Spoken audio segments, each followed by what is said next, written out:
comme tous les vendredis, pour cette chronique politique, on a rendez-vous avec Alexis Lacroix, directeur de la rédaction d'Actu-J. Bonjour Alexis. Bonjour Eva. Merci d'être avec nous pour cette édition spéciale consacrée à ces frappes israéliennes en Iran. Nous sommes avec vous pour décrypter les réactions politiques en France. Emmanuel Macron, à l'instar de Donald Trump, a convoqué ce matin un Conseil national de défense.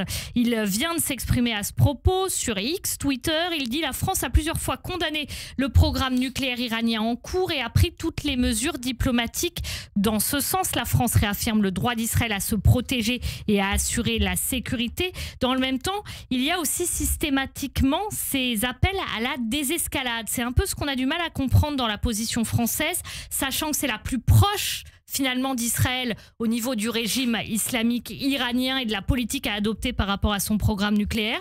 Et que dans le même temps, aussi bien Emmanuel Macron que Jean-Noël Barrot disent il faut pousser à la désescalade en semblant mettre sur un pied d'égalité Israël et l'Iran. Je reconnais là votre pertinence. Il y a une petite contradiction. Vous avez raison sur le fond. La France et Israël sont alignés sur le sujet iranien et notamment sur tout ce qui concerne l'enrichissement atomique et la progression du régime des Mollahs vers l'acquisition de la bombe nucléaire pour aller très vite. Donc il y a un alignement diplomatique mais aussi stratégique et sécuritaire profond entre Paris et Téhéran. Et d'un autre côté, vous avez ce discours sur la désescalade dont on comprend évidemment la raison d'être, mais qui est un peu bon, c'est quoi la raison d'être? La raison d'être, c'était effectivement probablement dans l'intention de ceux qui le prononcent. Vous faites allusion au président de la République, vous faites allusion au ministre des Affaires étrangères, c'est d'éviter ce qu'ils considèrent, à tort ou à raison, comme un embrasement de l'ensemble de la région. Est-ce que c'est pas aussi pour protéger les ambassades sur place, les ressortissants français sur place? Vous me l'arrachez de la bouche, il y a évidemment toutes ces arrière-pensées, et donc je pense qu'effectivement il y a une contradiction. Il est évident que... Est-ce que c'est vraiment une contradiction quand il s'agit de protéger les ambassades sur place? Non, mais il y a une contradiction dans le discours. Voilà c'est ça que Et effectivement, par ailleurs, la France a montré ces dernières années, mais notamment depuis l'action de Jean-Yves Le Drian il y a une dizaine d'années, que l'alliance saoudienne était importante pour elle, et de ce point de vue-là, il y a des convergences objectives avec l'État d'Israël, et il y a une convergence objective, on ne le répétera jamais assez, sur le dossier du nucléaire iranien. Maintenant, là où on peut aussi supposer qu'il y a des arrière-pensées, c'est que comme le président de la République semblait s'apprêter d'une manière ou d'une autre à avancer sur le dossier palestinien, il est assez probable que cette crise peut-être résolutoire avec le régime iranien lui coupe d'une certaine manière l'herbe sous le pied. C'est la question que j'allais vous poser. Est-ce que ces opérations militaires contre le régime islamique et son programme nucléaire, ça risque pas de remettre en cause finalement la reconnaissance éventuelle d'un État palestinien qui, si elle se fait, pourrait se faire là à une date symbolique, en plus le 18 juin? Alors oui, absolument, 18 juin 40, mais vous avez raison, il y a des questions de calendrier. Là, pour le coup, si cela a été fait lors de cette conférence de l'ONU à New York la semaine prochaine, on peut dire que le calendrier ne serait pas bon pour diverses raisons. Vous voyez, il y a des priorités dans les guerres, il y a des priorités dans les situations sécuritaires. La priorité n'est pas à la promulgation ou même à l'annonce ultérieure d'un État palestinien. La priorité, c'est effectivement à résoudre cette crise avec l'Iran et à empêcher l'Iran d'acquérir la bombe atomique. Dans ce billard à trois bandes, finalement, est-ce que c'est pas Donald Trump qui tire le mieux son épingle du jeu? Parce que Donald Trump, lui, il voyait pas d'un très bon œil le fait que la France, l'Arabie Saoudite ou les pays européens reprennent la main sur le Moyen-Orient. Il a même voulu décourager des pays à assister à cette conférence qui doit avoir lieu à New York mercredi prochain. Finalement, c'est peut-être lui qui s'en sort le mieux là-dedans. Alors écoutez, je pense qu'il y a, vous n'avez pas tort, mais je pense qu'il y a aussi une ambiguïté stratégique dans l'administration Trump et on peut l'évoquer. Sur le dossier du nucléaire iranien, à l'évidence, il a misé sur une négociation. Et ça n'est pas, on peut le discuter, mais ça n'est pas la vision israélienne des choses. Probablement d'ailleurs pour des raisons sécuritaires très précises. Il y a eu des remontées d'informations, c'est ce que suggérait son Excellence l'ambassadeur Yoshua Zarka sur le fait qu'il y avait une accélération du programme et qu'il fallait donc intervenir. Encore une fois, vous voyez, on a... Ça veut dire la lune de miel, là, Jérusalem, Washington, ça y est, l'Iran a signé la fin? Alors, faut jamais, vous savez bien, dans ces domaines-là, être trop schématique. Souvent, il y a des complémentarités de vues. Mais vous avez raison. Nous avons, depuis un mois ou un mois et demi, des signaux faibles, comme on dit, du fait qu'il n'y a pas de convergence ou d'alignement systématique sur l'ensemble des dossiers. Et notamment sur ce dossier iranien, il est absolument évident, quoi qu'on en pense par ailleurs, hein, mais que Benyamin Netanyahou, en prenant cette initiative, met d'une certaine manière aussi dans l'embarras, jusqu'à un certain point, l'administration américaine. Alexis Lacroix, évidemment, on suit ce type de réaction sur Radio J, on est un peu obligé de le faire. Il y a la réaction de Jean-Luc Mélenchon, hein, tout à l'heure, voilà. Il a écrit sur X. Aucune opposition au régime de Téhéran ne justifie l'agression militaire de Netanyahou contre ce pays, hein, là je le cite. C'est une terrifiante escalade vers la guerre totale et le droit du plus fort après les bombardements du Liban et le pilonnage incessant de Gaza. Il fait pas un peu du gloubi-boulga là, Jean-Luc Mélenchon, il a tout mélangé. Non, il ne fait pas du gloubi-boulga, il est dans sa cohérence idéologique. Mais je pense qu'il se trompe sur le fond, il n'y a pas d'escalade sur l'ensemble de la région. Là, nous verrons que ça n'est pas le cas, parce que l'Iran en fait est beaucoup plus isolé qu'on ne le pense dans le monde musulman, comme il est coutume de le dire, et je vous le montrerai dans un instant. Mais en revanche, il fait de l'aplaventrisme devant le régime molacratique. Et c'est ça qui est le plus frappant dans ce tweet. Vous voyez, l'agression militaire, ça donne le sentiment...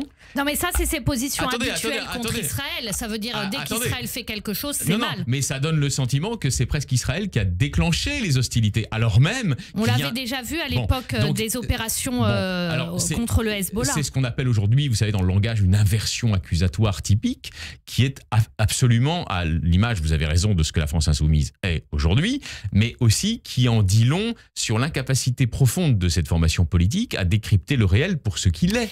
Hein, voilà. Et le gloubi-boulga en fait partie, c'est-à-dire mélanger Gaza, mélanger le Liban, mélanger l'Iran, comme si c'était tout la même chose. Absolument. Et d'une part, vous avez absolument raison, comme si ce monde musulman du Moyen-Orient était un bloc uni, alors même qu'il est traversé par des fractures très profondes. On pourra y revenir dans un instant. Et puis, vis-à-vis du régime, un régime totalitaire et dont les visées destructrices contre l'État juif ne sont plus à démontrer.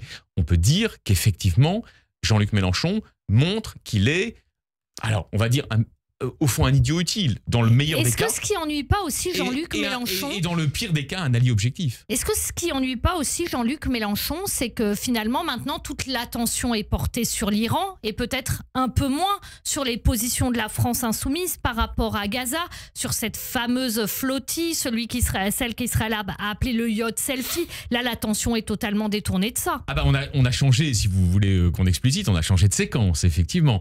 On était sur une séquence flottille avec les pour et les contre, on l'a vu, etc. Nous ne sommes plus dans cette séquence. Nous sommes dans une séquence où il y a probablement le début d'une crise résolutoire en ce qui concerne les activités d'enrichissement atomique du régime iranien. Donc effectivement, ça ne correspond pas, là aussi, à l'agenda idéologique de la France insoumise. C'est absolument évident. Maintenant, il prend une lourde responsabilité au regard de l'histoire. Vous voyez, quand on sait ce qu'est l'origine... Est-ce que ça veut dire que la France insoumise, finalement, son agenda ne correspond à rien du réel ? Ah, c'est une très bonne question. Alors là, elle est très générale.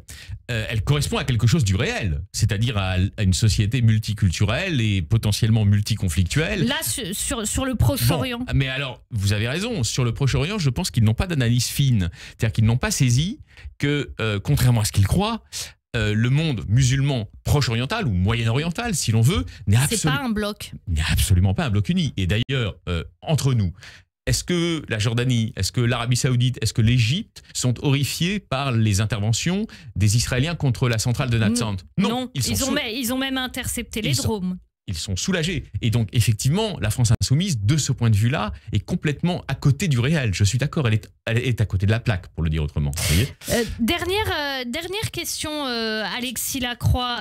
Finalement, Emmanuel Macron, Jean-Noël Barrot, l'Allemagne, cette opération militaire contre l'Iran, ça redore aussi un peu le blason d'Israël. Après tout ce qui a été reproché sur la guerre à Gaza, plus elle dure, plus on reproche des choses à Israël, alors que là, sur l'Iran, ça fait quand même à peu près, à part des personnes comme Jean-Luc Mélenchon, l'unanimité. Tout à fait, vous avez absolument raison. Autant le traitement de la réoccupation, entre guillemets, dans le langage diplomatique français, de la bande de Gaza fait problème. On le voit bien d'ailleurs dans beaucoup de formations politiques, y compris d'ailleurs dans la droite française modérée, hein, qui est aujourd'hui un peu gênée aux entournures.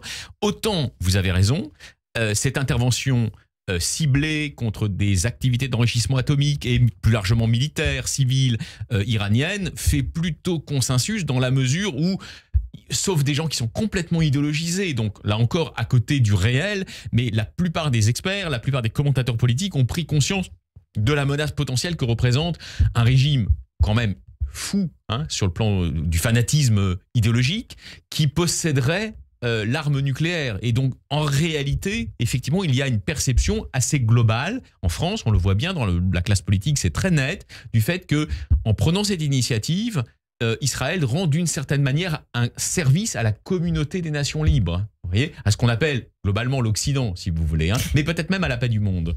Merci beaucoup Alexis Lacroix, directeur de la rédaction d'Actu-J, qu'on retrouve très régulièrement dans le Grand Journal pour ses chroniques politiques, notamment donc le vendredi. Shabbat Shalom à vous. Shabbat Shalom, Chériva. Merci.